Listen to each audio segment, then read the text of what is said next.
കർണാടകയിലെ ശിരൂരിൽ ദേശീയപാതയിലെ മണ്ണിടിച്ചിലിനെ തുടർന്ന് ലോറിക്കൊപ്പം കാണാതായ അർജുനായുള്ള തെരച്ചിൽ പുരോഗമിക്കുന്നു. മംഗളൂരുവിൽ നിന്നെത്തിച്ച അത്യാധുനിക റഡാർ ഉപയോഗിച്ച് നടത്തിയ പരിശോധനയിൽ ഇതുവരെ മണ്ണിനടിയിൽ നിന്നും ഒന്നും കണ്ടെത്താൻ സാധിച്ചില്ലെന്നാണ് വിവരം.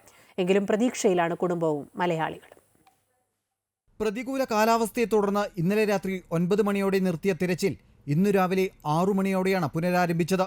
ദേശീയ ദുരന്ത നിവാരണ സേന, കർണാടക സംസ്ഥാന ദുരന്ത നിവാരണ സേന, ഫയർഫോഴ്സ്, പോലീസ്, നാട്ടുകാർ തുടങ്ങി സംയുക്തമായാണ് പരിശോധന നടന്നത്. വളരെ സജീവമായിട്ടായിരുന്നു ഇന്ന് രക്ഷാപ്രവർത്തനങ്ങൾ പുരോഗമിക്കുന്നത്. മംഗലാപുരത്ത് നിന്നെത്തിച്ച അത്യാധുനിക റഡാർ ഉപയോഗിച്ച് നടത്തിയ പരിശോധനയിലായിരുന്നു പ്രതീക്ഷകളെല്ലാം. 150 അടിയിലേറെ താഴ്ചയിൽ മണ്ണിനടിയുള്ള ലോഹവസ്തുക്കൾ കണ്ട് സിഗ്നൽ തരാൻ ഈ റഡാർ സംവിധാനത്തിന് കഴിയും. എന്നാൽ ഇതുവരെ മണ്ണിനടിയിൽ നിന്നും ഒന്നും കണ്ടെത്താൻ സാധിച്ചിട്ടില്ലെന്നാണ് പുറത്തുവരുന്ന വിവരം. സൂറത്കൽ NIT സംഘമാണ് പരിശോധനയ്ക്ക് നേതൃത്വം നൽകുന്നത്. വൻപാറകളും മണ്ണിനൊപ്പം അടിഞ്ഞിട്ടുണ്ട്. അതിനാൽ തന്നെ സിഗ്നൽ ലഭിക്കാൻ പ്രയാസം നേരിടുന്നതായും ദൗത്യസംഘം വ്യക്തമാക്കുന്നു.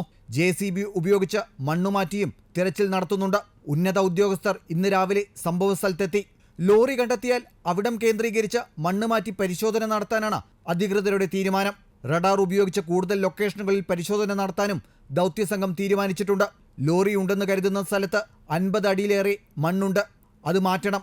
മഴവെള്ളം കുടിച്ച മണ്ണിന്റെ അവസ്ഥയും പ്രതികൂല കാലാവസ്ഥയും എല്ലാം രക്ഷാപ്രവർത്തനത്തിന് പ്രതിസന്ധിയാവുകയാണ്. അമൃത ന്യൂസ്, കോഴിക്കോട്.